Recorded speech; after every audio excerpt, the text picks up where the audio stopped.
Welcome back to the Women in Movement podcast. We're here again with KD. We're going to dive a little deeper into movement through motherhood and other female aspects. And yeah, KD, do you want to give a little intro? Yeah, I can. Thanks for having me back. We did a lot, 2 hours and 15 minutes worth before. So a lot of the story is already there. So I like picking up these little nooks that, things we touched on along the way. I do want to say that, with around the motherhood and movement aspect that we're diving into, that I'm happy to share my journey and my experience as a mover and a mother. And then I do want to say that everyone's journey is different. And when it comes to motherhood, everyone's experience is unique.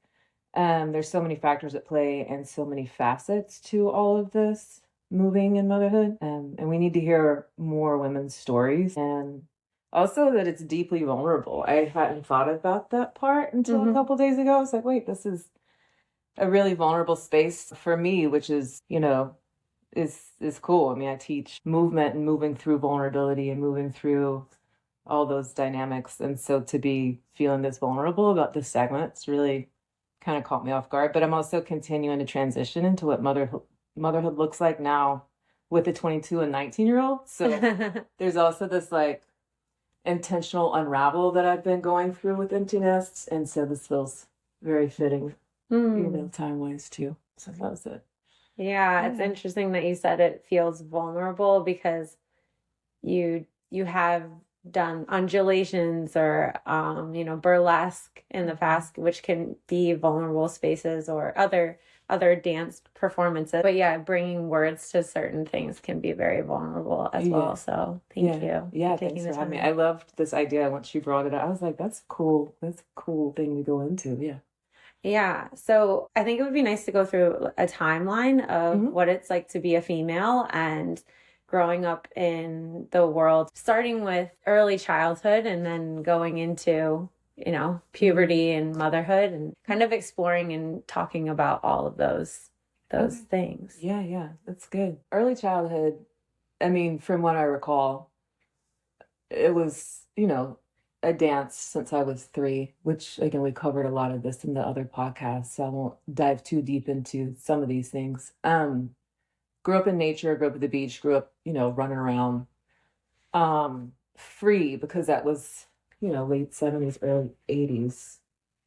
And I didn't really think about being female. I was very, I guess what they called at the time, which is probably really incorrect now, but like a tomboy, or I didn't think about gender. I just didn't think about it, I was a tomboy too. Yeah. But there's one of my clients wrote a book called Tomboy, and I love it. Oh, I love it so much. Yeah. That's rad. Yeah. So I didn't really think about that much. However, you learn how the world works pretty fast. And our bodies are politics. So they just are. And so I think there's this knowing, once you have this knowing of that, you can choose to move differently and express yourself in ways that we're told maybe not to, or you're supposed to have shame around, or things like that, that comes up in early childhood a lot. Right. Shame and body. The term throw like a girl. The term throw like a girl comes out because girls aren't taught to throw early enough. Yeah. And so when you aren't taught to do something early enough, it looks awkward. Yeah. You lose the muscle memory, the ligament memory of those motions. Yes. So. Yeah. And I could throw a spiral probably by the time I was probably 8, because my dad was a football player. And then, outrunning, I loved outrunning people, Nice. Things like that. So movement is, it was that whole dynamic of girls can't, or they, they're supposed to do this or whatever. And I would just be like, it was just like that thing where you're just like, what are you even talking about? People would say things are impossible. And I'm just like, something's wrong with you. Yeah. I'm not interested in those conversations. Yeah. I'm not interested in your weight. I'm not carrying it, so I was very much that free spirit young. And then, as an athlete, I was a dancer, which dancers are athletes. I guess maybe going back into the whole what society might be saying is not necessarily what's happening. So as a young athlete, into puberty and things like that, I mean, I guess I was lucky. I feel lucky. I like would bleed for like a day and a half. My moods, however, my mom would always be like, I could make a calendar. Moods, so that was, when I think back to that, that was pretty much the extent of it. I mean, you just kept going, you kept doing things. Even now, particularly with the aerials around the world going across cultures, we were, because it's a lot of inverting, right? And so there was a whole time period where we were getting a lot of pushback. Like, if you're bleeding, you can't go upside down. And, it all threw us off because we're athletes, Yeah. You do what you got to do. It's just part of your body working. We could go deeper into the actual benefits of inverting the cycle. But yeah. So that was like puberty-ish time periods. And then I was still, I was dancing all the time. So tap, jazz, ballet, tap on point, jazz on point. And then that went into like contemporary dance, more modern dance. And I guess through like high school, I didn't really think too deeply about gender in that sense. I just went with my body and what I knew and moved through it. Right. And then it wasn't until I was like a late teen and I moved here and to New York. Yeah. To New York. Yeah. I mean, I had, like, my sister had her first child, my beautiful niece, and trying to think, I wasn't around a lot of like pregnant women. Had a lot of women in community and family and all this, but like, me like one-on-one with someone wasn't really happening, and motherhood and that, the context of being pregnant and being a woman moving through the world wasn't really in my kind of cipher until I moved to Lower East Side. And I remember being in the squats, and two of the like most powerful women I'd ever seen rolled up, and like one was like announcing they were pregnant, like right when I got here. And then another woman was pregnant. And I mean, there's a book that a friend of ours did, a photography book called Kill City. There's actually a picture, there's images in this book of my girlfriend. She's pregnant. She wanted a window. And so she has a sledgehammer in her hand because she was making a window in her apartment, like through the brick wall. She's out, she's like 8 months pregnant with the tool belt on, So, and that's whenever I started learning more about women's health and ways of learning that there's so many ways of doing this with birth and motherhood and how you can take care of yourself, because it was all home birth and, it was like vegan cooking out of like a tiny little hot plate, like the most amazing meals were coming through because they were, everybody was very dedicated to taking care of their body. So that was really helpful and inspiring. They're like older sisters to me at that time too. So that was more like, but I was just dancing at that point. I was in New York City, I was dancing.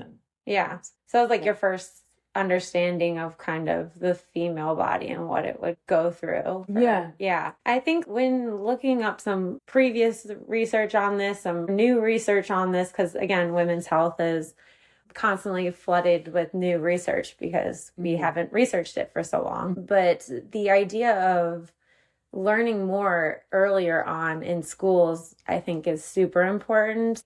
This idea of what it actually is to take pelvic floor therapists and proper breathing patterns and all these teenagers are on their phones all day, stressed out. Some are on medication early on, and that is going to greatly affect their stress hormones, all these other things. And I'm always thinking preventative. So talking about this stuff in sex ed, along with the other things that you talk about, like the diseases and all of those things, just proper core condition. What are some exercises you can do, even for boys? Because for sure, pelvic floors. It's all there. For everybody. Just a little bit different cueing, but no, it's true.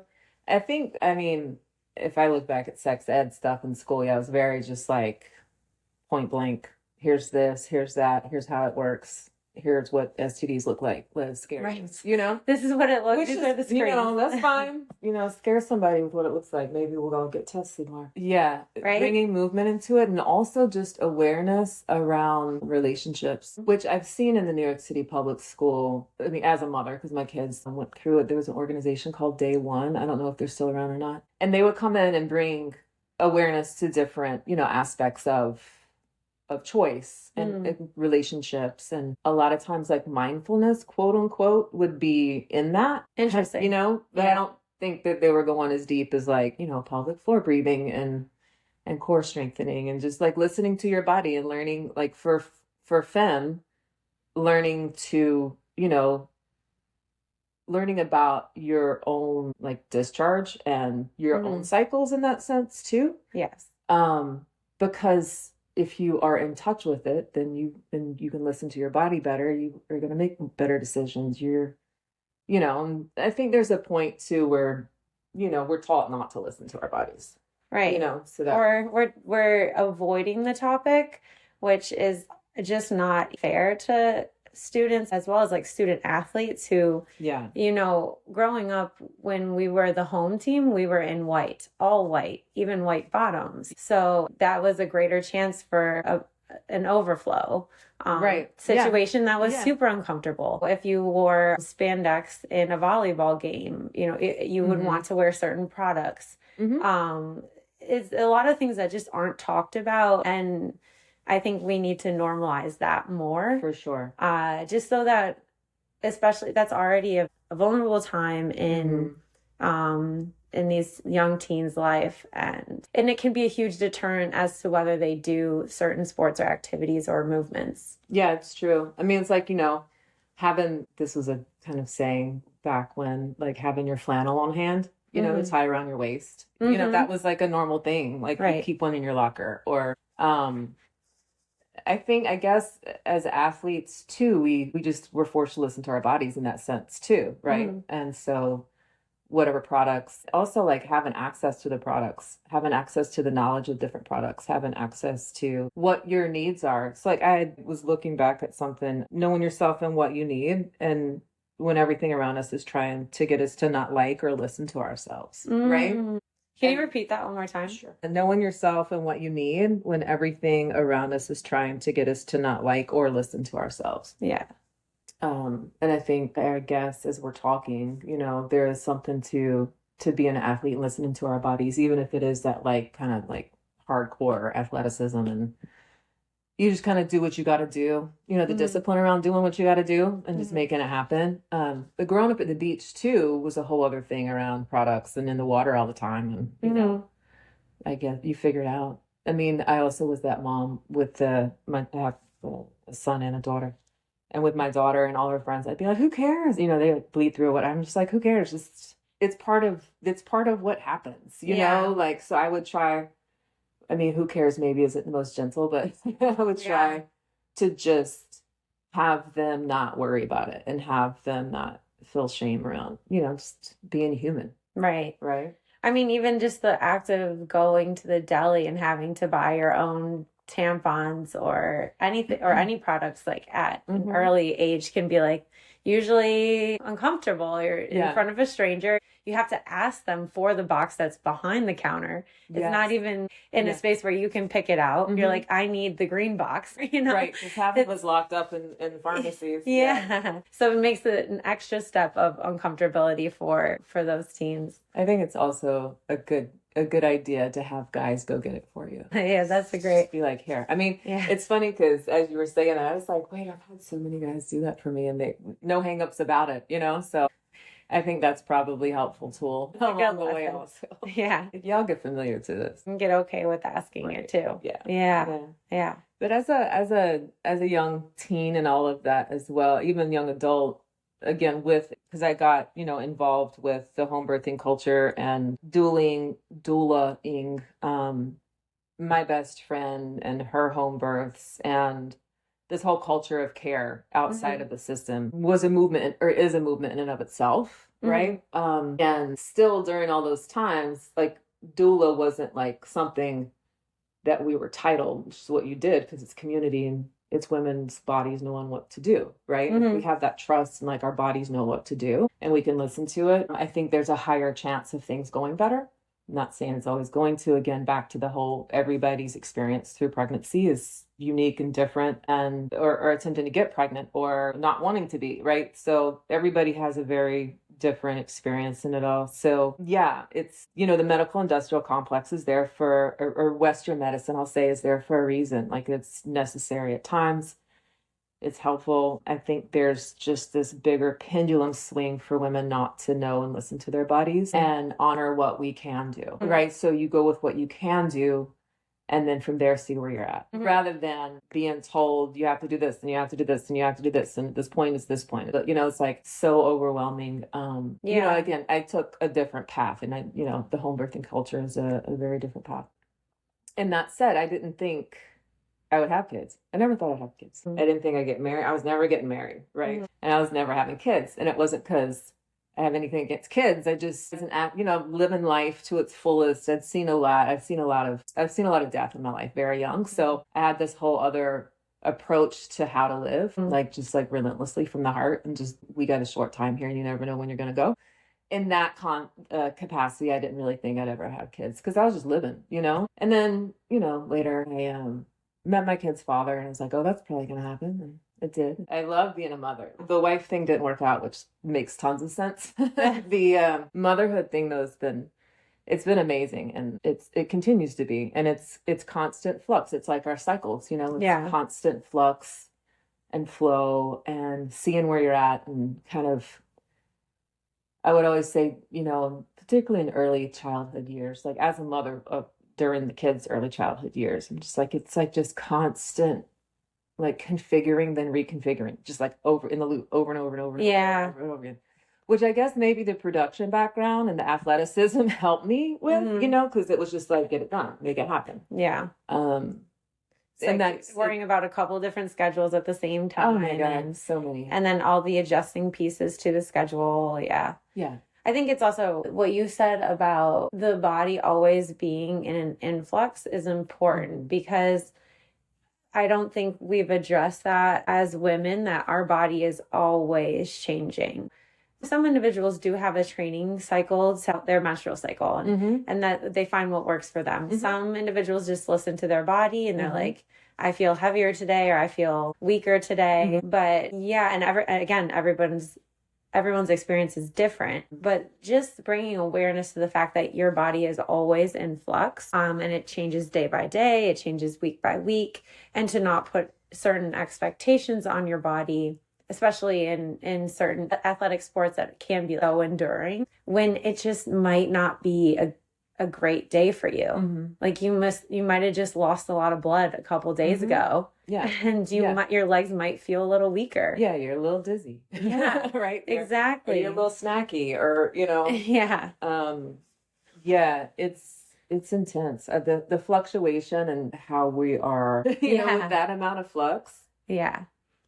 Yeah. I think we're pretty amazing. Yeah. And powerful, and I think that scares a lot of people, and their positionality. But So let's go into the next stages. If it's fertility, or, you know, just consciousness around that, let's go into that stages of being female. Yeah.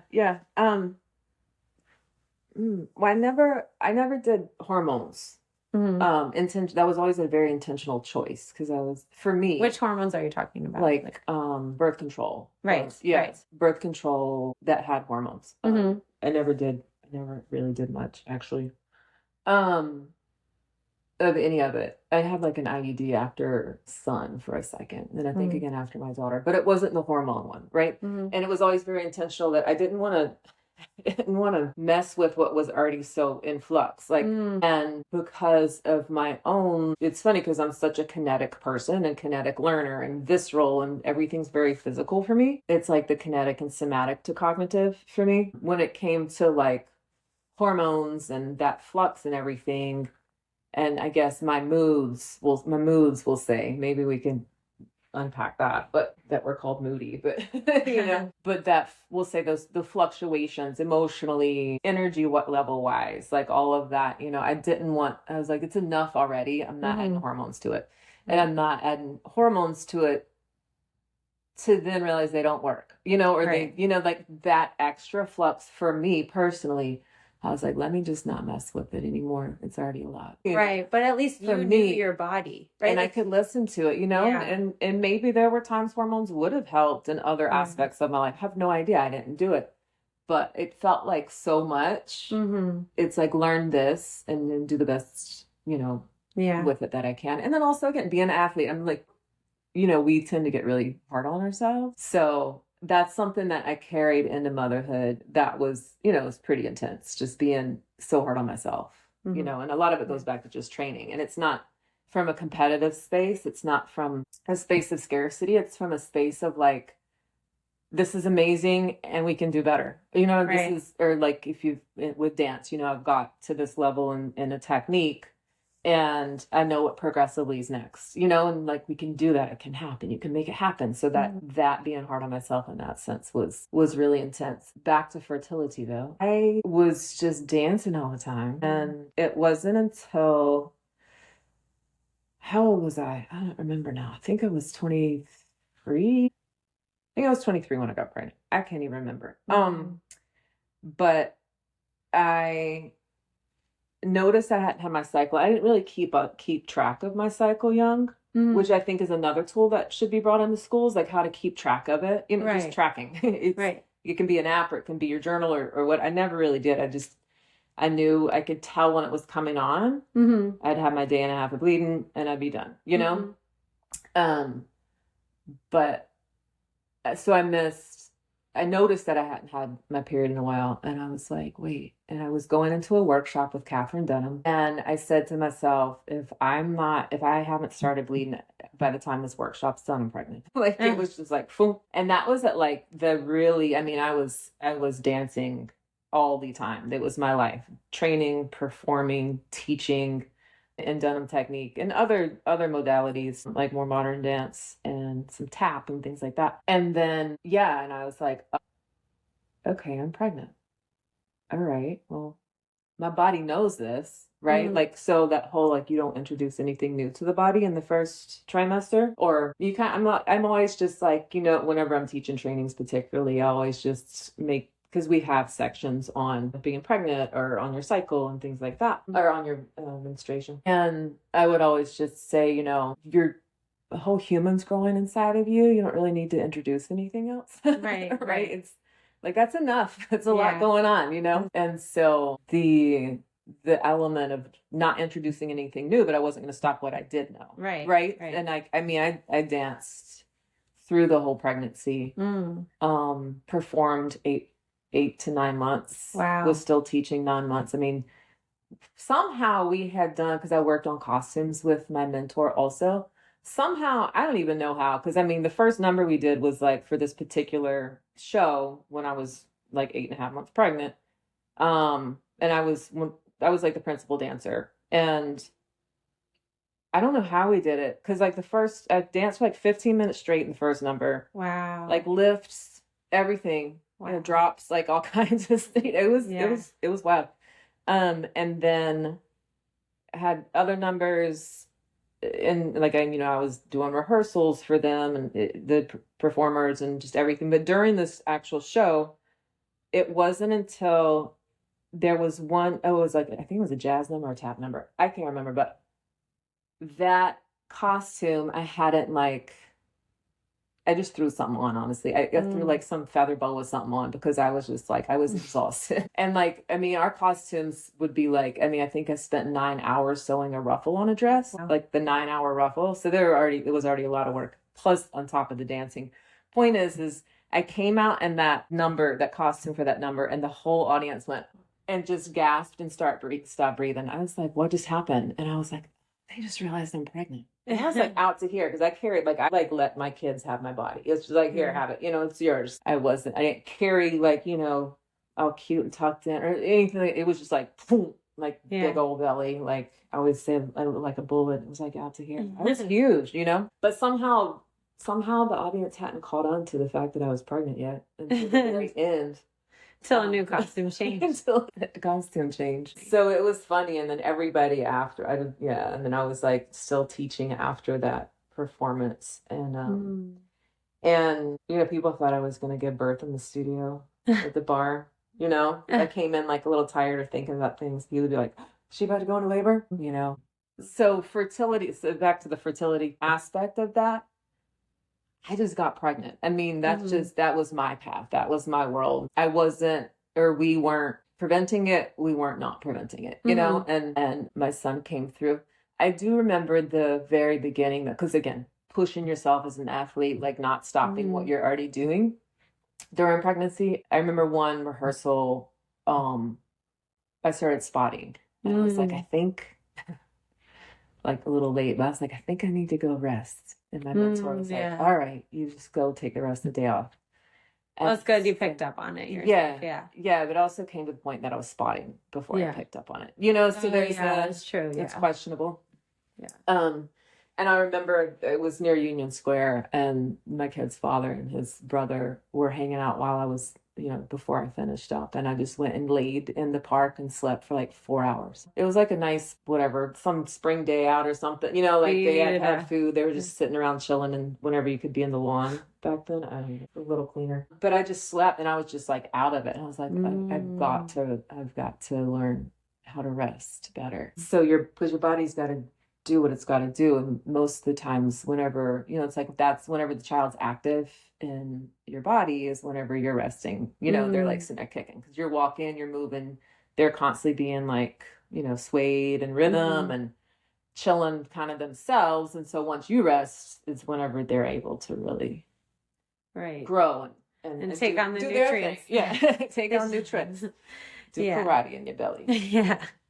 I think it's really cool to hear your story of training through it all, performing through it all. It's a huge amount of time that you were dedicated to training and performing at a high level. I think it is also important to note to the audience that, again, everybody's different. Different. Your body was prepped in a different way prior to pregnancy.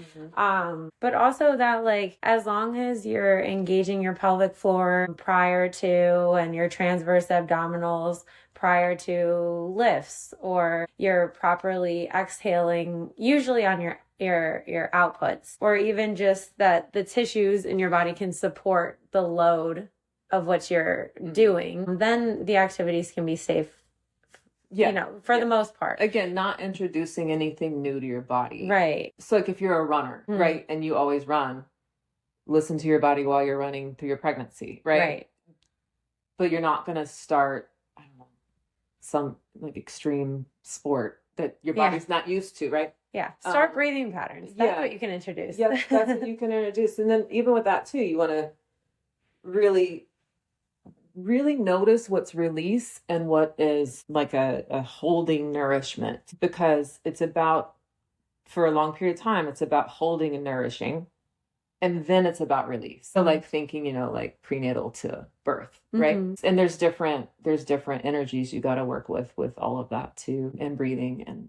But also to note, I was doing Dunham technique, so it's all pelvis. Dunham is the queen, like Catherine Dunham's like the queen of the pelvis, right? So everything was pelvic floor for years. Everything was undulations, and contract and release, which is also like, you know, that's your birth contractions. Contract, release. So it was, my body was deeply in it already. Just to, again, give note to like the audience, and everybody's journey is different. And also through technique, because it's also movement. You weren't just doing contraction and release in certain positions like standing or sitting. You were doing them in a variety of positions for your body, which is also suggested. Like, don't just do your Kegels just standing up or whatever, you know, move, like while you're doing multi-dimensional movement is where it's at. And I mean, another thing around aerials, you know, with pregnancy and aerials, once aerials got so popular and accessible, you know, like, we've had aerialists be pregnant flying all the time, you know, but it's what their body knows. It's what they've always done. And not to say that, you know, people can't get pregnant and go upside down, you know, just, it's new to the body, right? But the multidimensional movement is so important, and knowing how to redistribute weight loads, you know, so, I mean, going into, you know, SI joints in women, that's a whole space because hormones that are going through your body, the elastin, I mean, so many you know, so that all of this can be possible. Like, Right. you know, growing a human inside of you and it Yeah. coming through your portal, it's a pretty big deal. And Yeah. the hormones, you know, that allow for those things to happen, you want to have the knowledge so that you can work with it, not against it. Like, I remember whenever I was in labor with my son, so as a dancer, and also just like I've always been that, like, because I was like a barefoot kid, so it's like soiled to like through my body, you know, like that, like from the ground up, and like pulling up through the joints. And you know, as a dancer, I always hear pull up, pull up, pull up, you know. So my fight and a bit of, I'll say, warrior spirit, because all of that's gonna come through when you're pregnant and given and having a baby. Everything's gonna come through. Was very much to like being strong meant like pulling up, you know, and like just like this grit strength. And that wasn't helping me during birth. I needed to rechannel it, you know, down. Yeah, to letting go. Yeah. Yeah. And I was like, you know, I gotta be strong and I gotta, you know, and the, you know, like my sternum, like, you know, the dancer, you know, it's like, but the energy was speaking so much that it wasn't until my midwife was like, you've got to switch. But when she said it, and that's what so much of the midwifery and like doula, you know, that dynamic of noticing when you're not particularly in that moment, right? And the powerful information that they have to notice in those moments too, and to let you know. And so once I shifted where energy was going, and it's like pulling up from the ground up, it was, you know, going down, and a release to everything, then that's whenever I actually started progressing in the birthing process. Yeah. Energy speaks volumes for sure. Yeah, energy. And I like And that breath. you also brought in the hormones and the changes that occur in the body, and the fact that, like, yes, the body is more elastic at during those months. So a lot of trainers don't realize, or even individuals who are exercising don't realize that their joints are moving with more elasticity. So I like that you brought awareness to being cognizant of your weight shifting, just your own weight shifting before you pick up an item that might stretch your joint to a position that it's not comfortable in, or it's not ready for, because it has different hormones, right? Yeah, flushing through it. And so true. And it is needed for the birthing process, like for that releasing process. But yeah, just making that note for people to be aware of, just women's bodies are at a different state, and everyone needs to, you know, to take a little bit more cognizant practice into their day to know what's going on and where their range of motion is that day. Or that's a good note for trainers too, and awareness, just building awareness around women's bodies and the fluctuating states. Yeah, while training. Yeah. Because I mean, like, I know personally, like, I don't like doing Bikram the first day of my period. I just I hate it. It makes me feel horrific. It's just like, ugh. Interesting. You know, so I know if I start, I'm not gonna go. You know what I mean? Like, you learn over time, but you also have to have those tools. So yeah. And then so we did a little bit of the lead up. Let's go into like the pregnancy, the birth. You did give a little bit about that as well. So what else did you find, either as a struggle or as an aha moment through the pregnancy process? Anything that came out early for you? You know, like I mentioned, the first trimester and me ignoring the need for rest. I think one of the biggest things that still sticks out is it's the home birth culture and women being in charge of our body. You know, like the power around women's embodied intelligence, like embodied research. Like, you know, our bodies are like data in these ways. It's so much of what our body knows to do. And then the home birthing culture, you know, I had my midwife with my son. I totally 100% trusted her because I know she delivered babies in the squats. Like, she was fearless, and it takes a level of fearlessness to be in this realm. Or knowing how to dance with your fears, maybe, because it is, you know, it's a lot. I mean, anytime there's birth around, there's also death around, you know, it's like, that's just what's in the air and the energies. So I think what stuck out also is the midwives, the trusts, doulas, or community, however, that works. Sometimes it's one and the same. That was so powerful for me. And then because there was a trust, I remember I asked the kid's father's mother. I was like, just to see what she thought. She's in West Africa, sometimes in the village and sometimes in the city. And so I was like, hey, Nene, what do you think? Should I give birth at home, in the hospital, or like at a birthing clinic? Because they have like birthing centers, right? And she said it's where your confidence is. Oh, wow. Yeah. And I was just like, that's it. That's exactly right. And that's women's embodied intelligence. Yeah. Where you feel most. Yeah. She had like 7 kids. So, I trusted that she had to stay. Yeah. And I kind of relate that to when people are like, oh, you'll know what to do when you're a mother. That's another thing that's often said. It's a lot of times people try to give advice to young mothers, like sleep at this time, whatever. And a lot of the best advice is you're going to know what to do when the baby's in your hands, Yeah. Yeah. I mean, I think empowering people is in building their confidence and not destroying it is definitely best. And intuition is very real. I mean, it is for everyone, I think, to degrees. And it just increases. It for me, I recently even said something to a friend and she was like, what do you mean? And it's totally something unrelated to this whole podcast, but she was like, what do you mean? And I was like, I just see this. Do you see that? And she's just like, no, but I'm also like not a mom with that crazy intuition. Like, she's like, you're on one right now and you're probably 100% right. But but it's because that mother, that like the instinct, intuition, I've also kind of, that saying you can read a room because you've always had to, that definitely at play. But the intuition, I mean, the kids are going to let you know what they need. That's for sure. Yeah.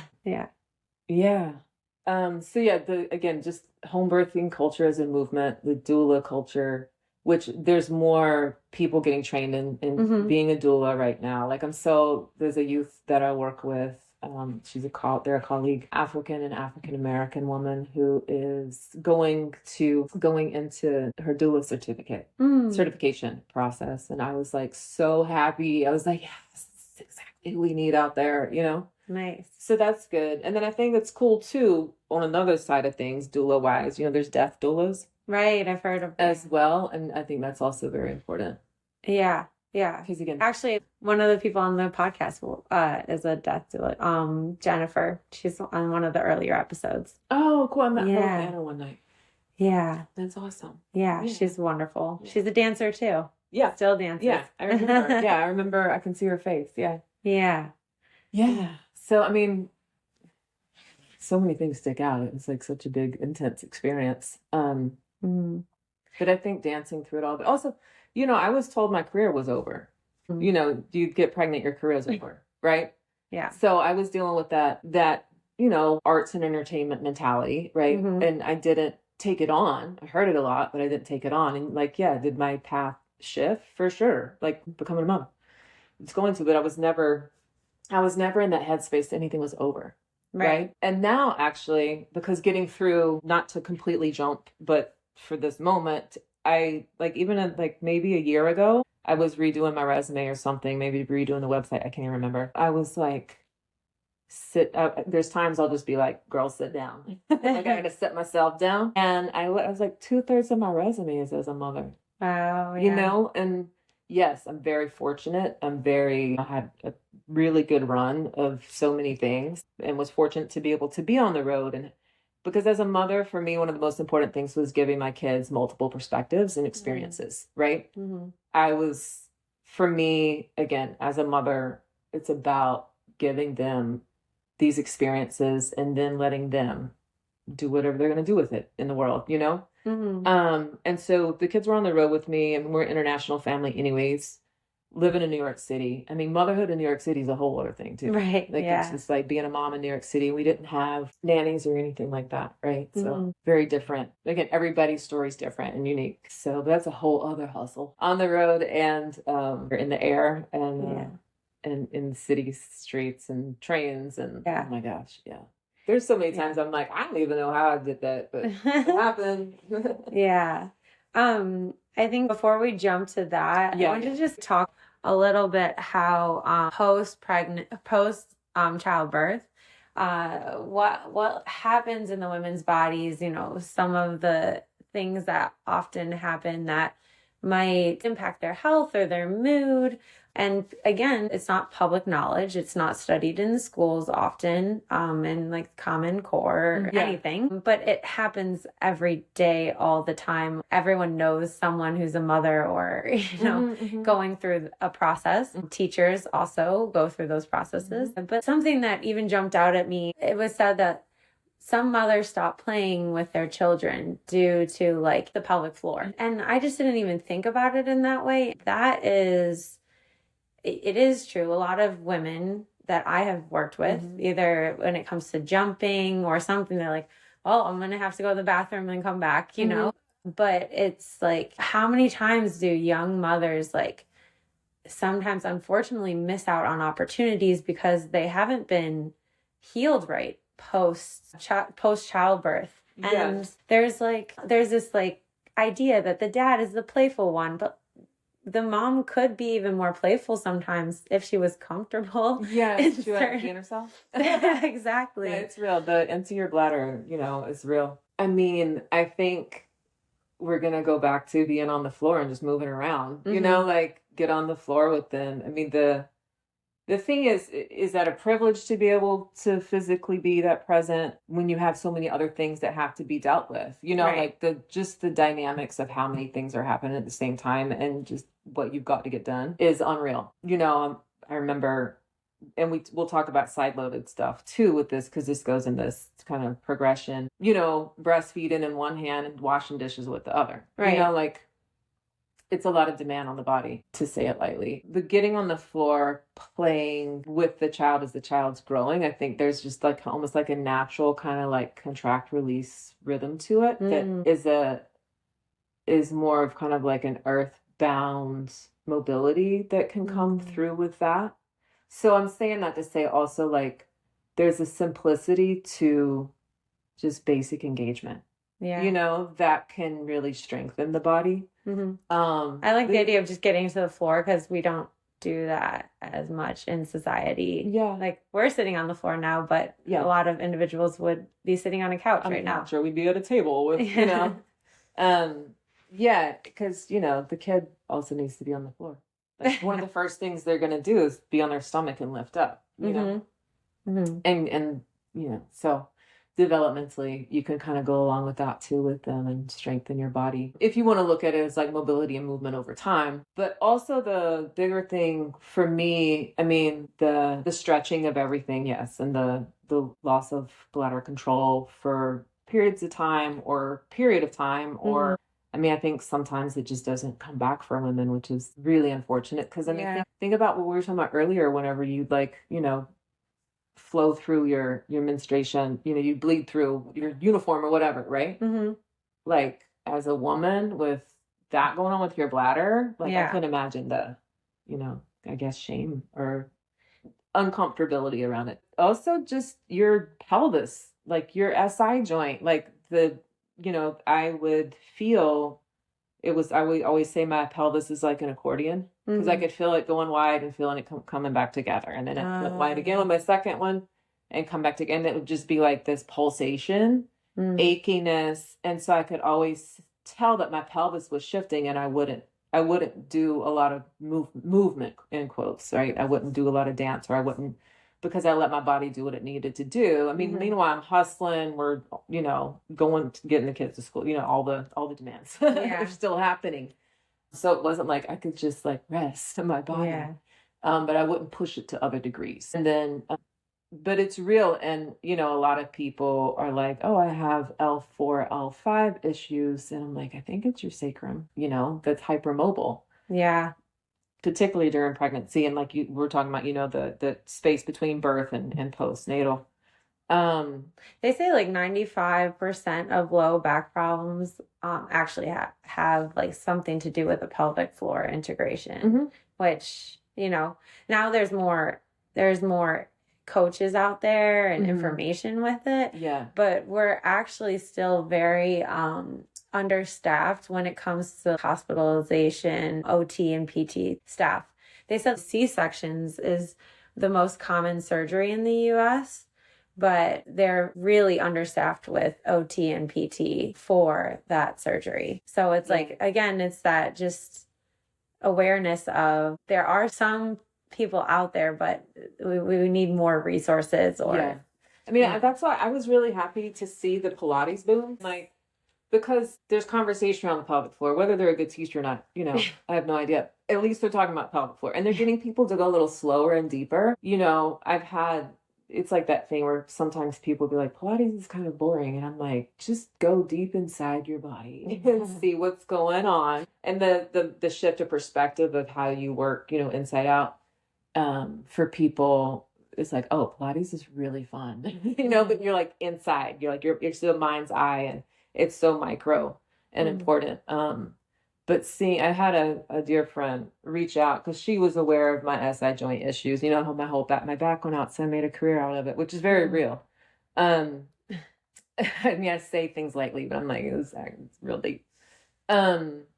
She at one point was like, I'm having SI stuff. You always talked about it. She's quite younger than me and a mother herself now. And I was like, you have access to pelvic floor specialists. Like, do it. I'm happy to do hammock privates with you and all of that if you get your space rigged. But, like, you have this access. So utilize it, right? If you can go, even to basic Pilates classes, you're going to learn about the pelvic floor. And yeah, I mean, just like in the hospitals, there needs to be a lot more information around a lot of things. Like, you've got education around breathing patterns for birth. You've got education that needs to happen around choice and what you're choosing to do in the hospital or not. Because there's a whole level of advocacy there. And legit plans. Like for home birthing, you have like the emergency plan if you have to go to the hospital, right? And like what the advocacy looks like in the hospital. So if you're choosing not to do X, Y, and Z, do you know what I mean? Like and you have your person there, your advocate there. Sometimes it's, I guess more times now than not, it's the actual doula goes. But that's how important it is because the lack of education, right? Right. So you've got to switch it. You've got to like take it into your own hands, and community being strong is a place that this can happen, which again is why I'm like, the home birth culture is so important. It's so important. It's so important. I like education and also preparation. I like the fact that you said to set yourself up with the plans and having the person there to advocate for you. Because when you're in that situation, you might just be like, whatever's best for the baby. You're just like, Once you're in transition, so there's a time period as the baby's coming through the portal, and you're not like it's called transition. Like, but most women kind of leave their body. I said you're gone. Like you're there. I mean, I remember one time with my daughter, I didn't like my midwife until the actual other one came, and I loved her and I gave birth. But I was kind of like, I just need somebody here in case of an emergency. I'm just having a baby. It's fine. But then our energy didn't mesh. And so I would kind of plateau in my contractions. And I remember her saying, call me whenever you can't talk. And I was like, do you know who you're talking to? I will talk to you through this entire thing. Like, it's going to happen. Like, I will be so and am so present through all of it. And then that transition space, however present you still are or not, there's a place that this happens. And that's usually whenever the woman isn't going to be able to make the call herself. So that's when you need the outside, look, whether it's midwife or whoever your people are, to make those calls. But you've already had the conversations about what your wants and desires are. Now, does that mean it's going to happen? No, because you might need an emergency, your actual one, but it's less. So there's the pendulum swing of the C-section rate being so high because it's also the convenience of a doctor's schedule. Right. It's also people saying like, we aren't built to do these things. Right. Or maybe it's choice, which is totally like, look, your body, your choice, but the rates are so high, in the home birthing culture, it's about, attempting to go into natural births and all the tools that we do have and really going through it. And again, the advocacy plan being there. But back to education and preparation, because the education should be the preparation, right? Right. Around breastfeeding, around breathing patterns. around, your body shifts and the hormones and the flux and the over, like the hypermobile pelvis, the joint laxity, the ligaments literally being like stretched like rubber bands. Right. You're going to stretch it like a rubber band. And if rubber bands stretch to certain degrees, they don't go back. They just don't. Yeah. So you lose elasticity. And what do you do with that? In the moment, it's overwhelming. I mean, you're giving birth. There's a lot going on. Yeah. So overwhelming. But yeah, education is key. And having, I have a friend who would go into hospitals, and do education for OBGYNs and just practitioners in general, like how you communicate what you're doing during a pelvic exam. Right. So now we hear words like, you hear words for what's happening along the way as you're getting a pelvic exam. Before it was just like, it'll be cold, open up, Right. and and so having those words, it's like, okay, now I'm understanding what's happening. I'm learning my body more, or it's just not so invasive. It's, right. It's a conversation. Right. And also, especially in New York City, there's definitely conversation that is always sensitive to individuals that have different gender identities. So that is, I think it's always evolving. Advocacy. But yeah. We need even more advocacy for what that looks like and what people's needs are. Yeah. In their moment. Because I'll put in their moment, because it's really about the person. Yeah. Yeah. Back to C-sections real quick. I was also,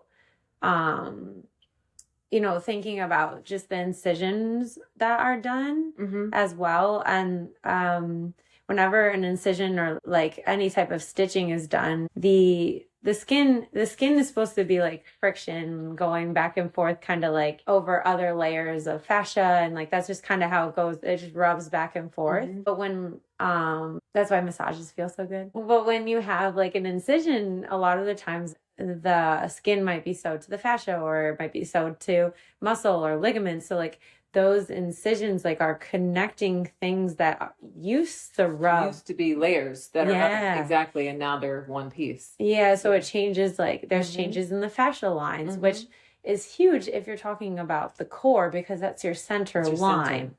Yeah, it's where everything stems from. I recently went to an osteopath, which I think is like just so wonderful. It was the second time I went to her. First time, it was amazing. Second time, I felt it even deeper, but she released areas of my stomach that had a lot of scar tissue from when I had Crohn's and colitis. Yes. So, but the ability to realize that there's like this fascia line that connected so much that my toes started wiggling. I wanted to stretch out my arm, and my armpit was opened my left armpit was opened in a different way. Right. So just that realization in itself to my own body that hasn't gone through a huge surgery or like process. It was also kind of eye-opening to like a body that has gone through that process and how many different ways it is coming through the body, in your ankles, your Achilles, your head, your fingers. So just bringing awareness back to that core and how we can put more emphasis on the healing of that space as much as possible, because you can't always undo everything. Yeah, for sure. I mean, again, back to everybody's experience is unique. And I know a lot of students who have C-sections, like certain positions with the air apparatus right on it, they're like, I can't. There's this sensation they can't even explain. And pain, it's like I guess like a kind of like pain burning sensation, but it's also like the sensation of like things aren't making sense, if that makes sense. And I think it's to what you're saying, because there were layers and now it's just one chunk of scar tissue, right? It's affecting everything. Yeah. Right. I mean, I don't have the experience. I had two natural home births, like 30 hours each. Wow. And they were like hanging out right here on the right side of my pelvis. Like, it's nice here. Y'all got to come out. So that's not like, I haven't had that experience of a C-section. I only know other women who have. And your range of motion is very different after you've got that incision as well. Yeah. So much education in the hospitals, out of the hospitals, like the core And there's one, as we're talking, there's this, so there's, whenever I teach a lot of core for whatever reasons that's always asked of me. And I've taught it in a lot of different avenues of how to approach it, like core class, but also like everybody asks me about the core. So I have this, it can go, I'll kind of do like the rush version of it for like 10 minutes in a class, but we can go like 45 minutes to an hour with it. And I call it the totem of the core. So you start by weaving the pelvic floor, drawing the sits bones towards each other, and just thinking of, on your exhale, you weave everything together, draw everything to the center line. And then on the inhale, you just release it. You don't bellow it out, because there's so much of this like open and close and open and close, right? It's not about the open. The open's going to happen. It's about the drawing everything to the center line. So it goes pelvic floor and then the front of the pelvis to the sacrum. So drawing the front of the pelvis to the sacrum. Belly button to scapula, lower ribs corseted, upper ribs knitted, and then it goes into collarbones and your shoulder girdle as part of your core. And then we can go into throat and then skull also. But that all said, like, and it's a mind's eye exploration, saying that, again, it can be 10 minutes or it can be like an hour. But I think that just knowing how it stacks up also, and it's not about a 6-pack. Right. Like, it's really not. Like, they're nice. Okay. They're bumpy. Like, I also got into this whole, the yoga fitness boom of the world, after I'd had 2 kids with a back injury. I had extra weight because of stress hormones, and being on the road all the time, and, just like my circadian rhythm, just like jet lag way off all the time. That said, when I was younger, I was ripped. Like, I was like so ripped. Like, when I think back, I'm like, that was so crazy. Because it was just life and dancing and training and everything. And then going into all of this, I would, particularly in my position that I was in, and the titles that I had, and why I was coming into spaces to teach, and I'd be looked at like, what is this person going to show me? Because I've got a mama belly and, and whatever. And then we'd be in it and it's like, everybody's freaking out and their core's not doing the thing. And then like, well, because you've thought about your 6-pack. You've always thought about those external muscles, kind of like how we touched on the glutes are third, it's later. That comes later. Like, if you're the depth of that pelvic floor and front of the pelvis, I always say, teaching too, around the world, this point is above your pubic bone, below your belly button, is where people are the least strong. And then I'm like, notice I didn't say weak, right? But I guess what I'm getting at, there's also a shift of perspective of what core means that really needs to come through for that depth to be able to be something that's beneficial for longevity and not just like a cute 6-pack for a second. Because, darlings, that's going to be like a second of your life. If you're talking about fluctuating feminine bodies and pregnancy. So Yeah, I always joke too. Like, I mean, I bring levity to it at times. I'm like, because I teach like really intense course though, right? Like, it's the people, what? Whenever we're really in it. And I'll be like, if my mama belly can do it, yours can too. Just to like keep it light and keep it moving. Because it's core work is very intense and intentional. And it's almost like a plie. My dance mentor would always say you could correct any injury with a proper plie. And I'm always like, also the totem of the core. I mean, again, the more information that gets out there, the healthier people are going to be and the more choices you're going to have because you'll know your body more. Yeah. I'll have to take one of those core classes with you. Or even just a little session. Yeah, we'll have to do it. We'll have to do it. I mean, my teaching's like so different now, but it's all good. Again, it fluctuates too. I mean, in terms of like what I was doing movement wise through motherhood, briefly, I took this trajectory from Dunham and performing. And then once my son was like about 18 months, I was like, I'm losing it. Like I'm like sitting here trying to hold everything together and I haven't even looked at what I'm holding, So I stopped dancing for like the first time in my life. And because I used to hustle from Crown Heights, take my son to his auntie in the Bronx, come into the city, study, train for like 8 hours around multiple studios, go back up to the Bronx, get him, and come back to Brooklyn. Wow. Right? It was on. So anyway, so I stopped dancing, and then my daughter came along, which I'm convinced she's like, she pushed my IUD out. She's like, I'm coming through. Like, this is happening, woman. And it's very much, they both, it's funny whenever you have a relationship with your womb and what's going on, and then you see it outside of your body, you're like, wow, that's really fascinating. So she came through, and then we always played. I know we wanted to talk about like keeping active as a mother and family and things too. We always played. I mean, we're always on the floor, but I also like, I can think clearly in a straddle. Like, I just, my brain is more clear. Or roll around the floor, all that. Very kinetic, all the playgrounds, in the park.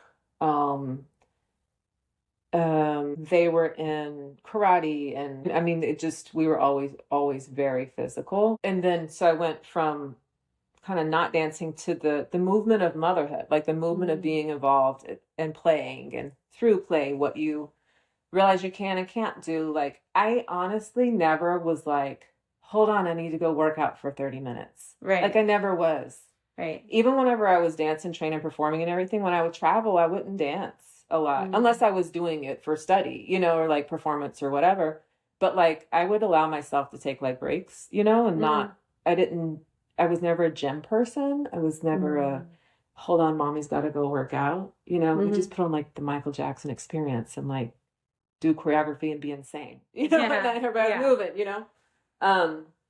but also I think don't underestimate the smaller movements of just, if you're a mother in the city too, because like, we're just getting around. It's a lot of work. Yeah. Especially with strollers. Sometimes you see individuals with strollers up and down the stairs, and I had so many strollers break because it'd just be so loaded down with stuff. Yeah. Grocery shopping, everything. Yeah. It's all movement. And Katie Bowman does a really great job. If any listeners are interested, she talks about movement snacks throughout the day, how you don't have to work out all the time, but you can get movement snacks in with your family. She has a book called Grow Wild that's specific with, and then she has other books as well that I just enjoy because it makes things simple and applicable and rememberable, right? So like things you can remember in the day, and kind of just like flag. She even talks about like creating your environment to suit what you're looking for. So if you have seating that is bean bags or some cushions, and then the kids end up making the floors lava, you don't need a huge nice couch or all these other things that can take up space. And one of the other things I loved was she was just like, every time I see a door frame, it's just my signal to just put my arms up, and either hang or just put my arms up and tap it. And I was like, oh, I started doing that. I was like, it's so nice. Arm door frame girl. Yeah. I'm constantly like stretching like taffy. The taffy thing as I get older is really big. But moving, also my kids were like studio brats, right? So they got that access. I mean, I'd be holding teacher trainings for anti-gravity and they'd be hanging out. You know what I mean? Like they grew up in dojos, and they grew up on soccer fields, and they grew up at the beach, here whenever we could. And then going from all of that into like pole, aerials, Bikram, because that's the only thing that I felt like anything would happen. I also just love pole, as we've talked about in the other podcasts too. It's like, well, I still love it. And talking about making your environment, like having, for me, I have our home rigged even before, and had a home studio even before it was like a popular COVID thing. Cause we have to have the playground, and not having to go out for it. So like, instead of a big couch, I have a pole and a hammock in my living room, Wonderful. Like a, what do they call, bolster on the floor with like a blanket, like it's not a bunch of stuff, but I think again, so if you need to do like a workout, it'd be like, if you need a break, like mommy's gonna go do this for whatever time, like do what works for you and what you love. It just was never my thing, but I always stayed moving, always. And yes, majority of it was my work. And yes, I continued to give. It was also very important for me as a mother to give my kids the example you can live your gifts, particularly in a world that's constantly telling us we can't. that was very important for me. And they've seen, they've seen the whole gig life fluctuation. Talk about fluctuating. Yeah. Gig life and work and as an artist and, dealing with rejection. But that's, I think as an artist, you have a healthy relationship to that. And what I'm getting at is how you move through that. Right. Is also a movement and it's an example. So, yeah. And then I remember at one point too, I was like, I'm good. I'm done. Like my back's messed up. I've got two amazing children. I don't have to dance. Like for me, I was like, I don't have to dance anymore. Like I've had a whole life. I've had an epic life from like very young. By the time I was pregnant with my son, I was like, had this whole epic life already. I'm like very grateful and thankful. In that sense, I'm like, I'm good, universe, whatever. And it was just like, that's cute. And like within a week, I was like on a Dunham panel with like all these elders asked to do a Bikram teacher training and then coming on board for anti-gravity within like a week, I was just like, yeah, that's cute. You're a dancer. This is happening. Like whether you're like, and a mother and so I, and I went with it. I didn't ignore it whenever I was like, oh, good. And I've noticed that too over time. I'll just be like, I'm good. Like, I don't need to do movement in the next kind of evolution happens, right? And I spoke about it before too, like the pole silks being that space for me where it's like I have to have my own next movement revolution as well, or evolution as well, while I'm holding it down for so many other people. Right. And we touched base on that with the other podcasts. And it's real true, like finding your creativity, finding your mobility. Even in the simplest, I love movement snacks. There were also times I would do movement fasts because I would notice my own patterns that were actually from a period of time where I was so stressed out and I moved a certain way, or I related to the pole in this certain way that was not what was helpful. Right. And so, and I would go through a movement fast. I'm like, I'm not touching the pole. I'm not touching it. And then I would slowly like walk by it and see how I wanted to relate to the apparatus. Right. And so, and that would shift and I would somatically be working with what I need. And I think somatic listening, it was one of the most important things that you could really develop those muscles through, as a woman in a fluctuating body, birth, pre-postnatal, all of it. The somatic listening is going to help regulate your hormonal levels so that you're not staying in a hypervigilant state. You're not just all cortisol and, stress hormones. But I think too, it helps the body heal and your workouts, so your movement, your dance, your aerials, whatever you are doing, your gyms, your basketball, whatever it is, it's gonna resonate in a healthier way for you if you do it through a somatic approach. Yes. Yeah. And I do think that it can be hard to see that somatic approach when your primary focus can be your children at the time or like their life, making sure that they're safe. So it can come through as like, oh, maybe that's a second thing in my life but it actually should be more important because then you can be there for your kids in the way that you need to or care about or they need you there for. And you're listening to them and their growth, which they're going to tell you. Like, if you let kids do their thing to the degrees that we can, right? They're sensory beings. They come into it with this body intelligence. It's like off the chart, listen to it, and see, because they're going to teach you through play also, they're going to teach you to not take so many things so seriously. And, and you can be a better parent through that somatic listening also for yourself and your own body, but also for your family and them, and it also allows them to maintain that like wonderment and that like sensory excitement about life, or like, I know my son was traveling and he was like, nobody swims. I want to go surf. I'm like, we'll go surf. Yeah.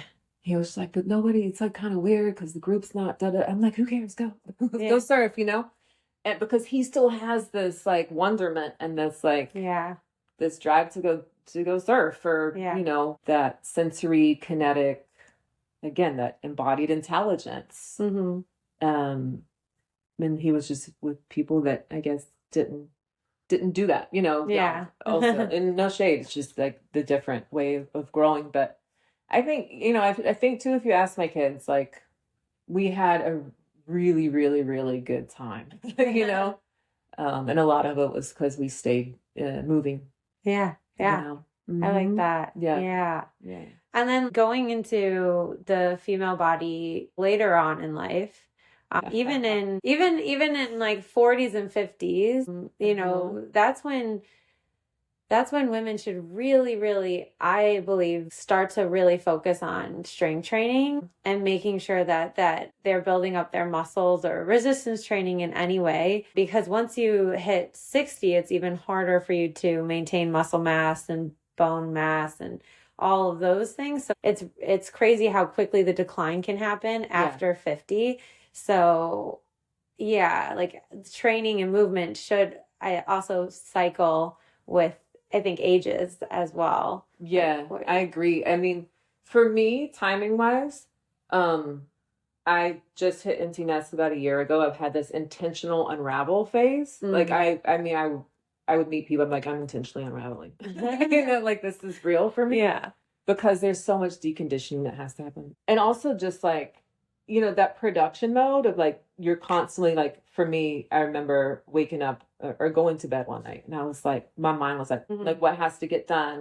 What's my mind got to be on? This, that, and the other. And it hit me. It's like, it doesn't have to do that anymore. And it's kind of overnight. Like then on a somatic level, it's just like this, like, my body felt like it was just like wafting around and like confused. And I was like, I have so much open space now that I'm not used to. My like rhythms are on such a whole other level. So that unravel is like a lot around just like how different it looks. And that for me, timing wise, has come with, you know, my body changing at age, how old am I? 40, I think I'm 47. My kids are always like, Mom, I always forget how old I am. Or the number will say. I remember I have a lot of friends that one are older than me. We've been in arts and entertainment and have intentionally chose not to have children, right? Which is all good. And I remember I reached out to two of them who they don't even know each other. And I was like, whenever you're starting perimenopause, do you just feel gooey? Like, it's just like, no matter what I do, right? Everything my body's known, everything my body still can do. And it wasn't responding, like nothing was happening. And so I started looking at nutrition differently. And I started looking at like, you know, I'm still doing mostly body weight training and TheraBands, and I'm not, because I want to give that its go before I start picking up weights, because I don't want to pick up weights now. Yeah. And then at 60, be like, what do I need to do? I kind of want to start weights at 60. Yeah. That's just my gauge on it right now. But then also resistance training. It's all low. It's like I want to do my own body weight strength training still for a while. Yeah. Before I add like other weight loads. I mean, yeah, I did get some of those ankle weights. We used to have to do like ballet stuff with ankle weights on and stuff. Yeah. But I hadn't done it. I actually love the ankle weights. I've been putting them on just to do fast movements, like elastic movements, fast. Just because pole can be so slow sometimes. And it's nice to like, I realize I really have to work on the quick reaction. To keep it. I hear you. Yeah, right? I hear you. Yeah. So like, I think that is like resistance training is super important as individuals age, as well as there's more research and studies coming out. And I think Katie Bowman's gonna write probably another book on menopause. Cool. There's just more curiosity behind it and movement in so menopause. Much more conversation around it now. Thank goodness. Yeah. And I think that like it's very important because it's another huge chunk of the female cycle. Yes. And the chances of like osteoporosis, all these other things that happen to women that are preventable if we start to address the body in a different way. Yeah. The things that do kind of scare me with the osteoporosis is like the overuse of prednisone or other steroids, or even the Ozempic, the weight loss drug, which can also like deteriorate the bones over time. Yeah. So I'm very much work with what you've got, you know? Yeah. And then everybody has a different path. Again, everybody has a different relationship to choice. Yes. Yes. Yeah. But again, it's being educated prior to jumping to those choices, as like, you do have a choice. It's not just your only option, or just understanding your options prior to heading in. A lot of individuals also think that they have to undergo a hysterectomy when there are some others, options. They're like pelvic floor coaches, like you spoke about earlier. Hysterectomy is going to be a whole shift to your body and your pelvis and how the body holds your core and the hormones. Again, like, some people really need it. Some might be able to prevent it. It's a choice, but the education around it needs to be more at the forefront.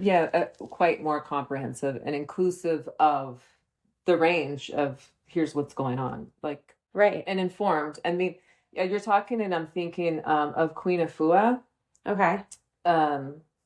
Phenomenal woman here in Brooklyn, and how important community and information, sharing the information and knowing nourishment, knowing how you nourish, whether it's through foods or whether it's through energy, knowing your fluctuations, knowing your womb, knowing your, everything going on. And she's a great resource for that, for the listeners. Queen Afua. Okay. AFUA. And she's been around. She's been doing this for a long time. Nice. It's beautiful. Yeah. I mean, when people do ask about women's health, that's usually, I'm like, just go check out Queen Afua. Awesome. Well, we'll try to link that in the bio too. Yeah. Because again, it is the accessibility and the knowing where to look. That's not always resources. Yeah. And I think that's something that you speak on very well, is noticing where there's a lack of resources and it's just not equal opportunities. I saw this in your paper the one time when you were talking about, we give kids the Metro cards for school, but then during summertime, they all become sedentary because they don't have the Metro card access. There's all these little things that can be done that can change how movement is brought into these underserved communities, or knowledge is brought into the underserved communities. Yeah. And I mean, that happens with, if you're talking birthing and information, it's there also. So what you were just referring to is the socio-political aspects on mobility and immobility that I did in my Aerials as Therapeutics thesis, not a thesis, piece. And that was a whole section on, immobility and just these ways that it's done and it happens. Because I'm like, whenever you give kids Metro card for school, there's 3. You get 3 rides a day, and it doesn't work on the weekends. I don't think it works on weekends. It doesn't. And then, summertime, it's just like, and I'm like, this is the kids' city. This isn't, it's a big tourist city. It's New York City. There's tons of transplants. Yeah. Etc. Like, the kids don't even have access to their own city. Yeah. I had my kids and my girlfriend's 3 kids, and we took a bus to go see their old house, because they wanted to see their old house. And it was like $15 on the train. I was like, what is this? This is ridiculous, Yeah. So it's, there's a level to that as well. Yeah. And definitely amongst, which I think, again, back to home birthing cultures, and because it's across color lines and it's across, it's very much to really diving into ways of being and ways of communing through home birth culture, and sharing knowledge. It's this beautiful, abundant source of information and womb-centered approaches to, again, our embodied intelligence and our bodies, being data, like this embodied research, right. in and of itself. So I keep pushing the home birthing cultures. Well, thank you for sharing all of that. And we'll link any of your resources in the bio as well. Okay, cool. Is there any other points that you are hoping to bring up or think are super important for mothers to hear, or women to hear, or anyone who goes through the female process? Our bodies are politics. Like, when there's a knowing in that, and then you move differently, so like, move differently. Don't be scared. And or even if you are, move through that. It's like me moving through this vulnerability right now, like with this whole segment, it's like, as a mother, it's a lot to open up to. But our bodies are politics. So move powerfully, mess up the narratives maybe. I mean, there's so many things that we could still talk about. Of course, we're like already doing our thing. The one podcast we did was 2 hours and 15 minutes. So we're trying not to go there. But yeah, I'll get a resource list together for sure. Just go where your confidence is and somatic listening, play with your kids, you know. I mean, there's one thing, if I look back, I'm like, I wish I would have put more music on first thing in the morning. Like little things that can make such a big difference, you know. The production mode in me would just hit the ground running. So let's go. But that's because, I mean, I guess production probably helped me as a mother in a lot of ways to get so many things to happen. And then also, I guess I can leave it at this, like celebrate. This is me saying it. Celebrate your successes. I had two incredibly important people in my life kind of sit my ass down maybe 6 months ago, maybe a year. Once my daughter was off at school and there'd been a little time, but once empty nest had happened, and they were like, you gotta like sit down for a second and look at what you've done. And I'm just like, what do you mean? Just get shit done. My kids said they wanted to go to universities. I said, here's your get shit done list. They got it done. They're on scholarship. Like they're doing their thing. What? Like, because for me, I'm like, next. And maybe that's gig life. Maybe it's, you know, you wrap up one gig, you're on to another. Maybe they're overlapping. Like there's something in my rhythm that just has me like this. And it's not so much of a pushing thing. It's just to just get it done, you know? Yeah. And, like you're on to the next creative thing or you're on to the next like demand that's like slapping in the face. And they sat me down like to the point, like these are some like amazing, like phenomenal people. So for them to have sat me down first, I'm already like, probably should listen. Like one was in tears being like, you have got to celebrate where you're at. Like take a breath, like be here in it. And because the rhythm of motherhood is just demands, it's one after another. It's the configuring and reconfiguring. Like you are talk about constant flux, you know, but that has really helped me to really look and celebrate the successes and seeing them as that instead of just like, well, you just make it happen. You know, like you do what you got to do. You know, and you stay in those modes that can, for me, became very reactionary also, which wasn't the best. So being a little more just leaning into the fact that like, yeah, there was a lot of stress. My family went through a lot. I went through a lot that as a mother. Seen a lot of things that could make our story be very different than it is right now, experienced a lot. And I can look into that and stay swallowed up by it or not, right? Like it's not our now, right? So really looking at celebrating the successes, I'm really leaning into that more. Like it's like kind of that shift of perspective too. Like if, I don't know if you heard it where it's like, if you're someone who's like, you know, what if it's like, fucked up, or what if it's this, that, or the other, like the negative, right? And then you switch it and you go, what if it all does work out? What if it all is amazing? Like, because it can be, you know, whenever you're used to like dealing with so much or seeing so much or, you know, losing and rebuilding or whatever it all may be for you, you know, you can still lean into these other aspects and dynamics at play and really watch a shift. It's been really cool because like, it's me now. It's just me. You know, it's like every single choice I make is me. You know, I'm not doing it for, you know. So it's a shift for me. I'm leaning into like the healthier relationship with selfishness. It's fun. That was part of the unravel. And then just again listening to what my body needs for movement too, because it changes. It's really changed a lot.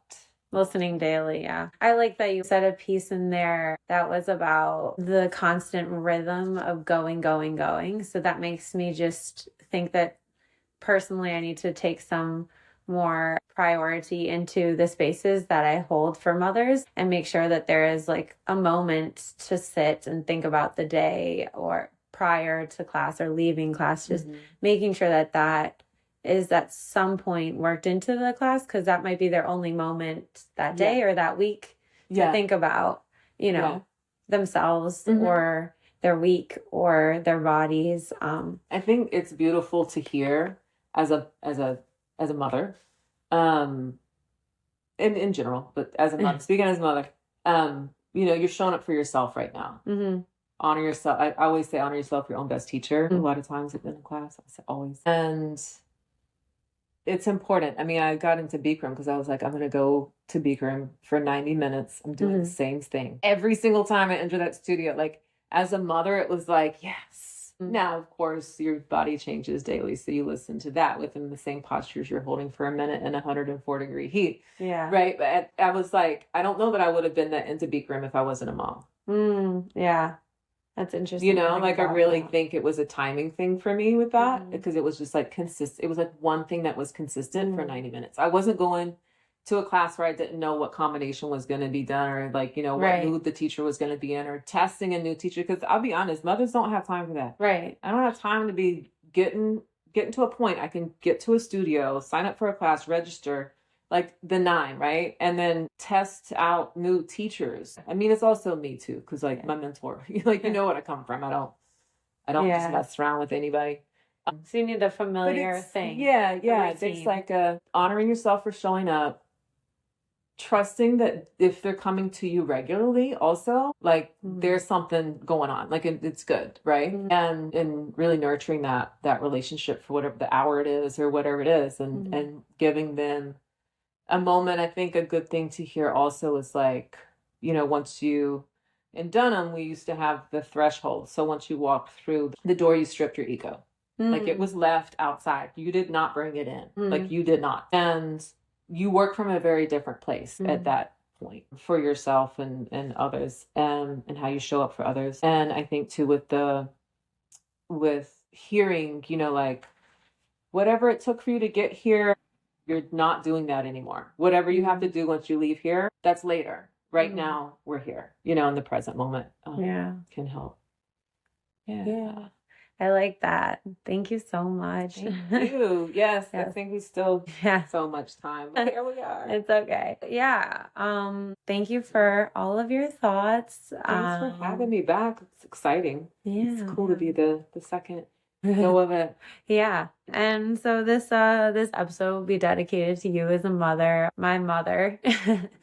Your mother, and all those mothers out there. Thank you for doing your thing and holding it down. Thanks for having me. Yeah. And we will sign off. Peace, y'all. All right. Peace. Take care.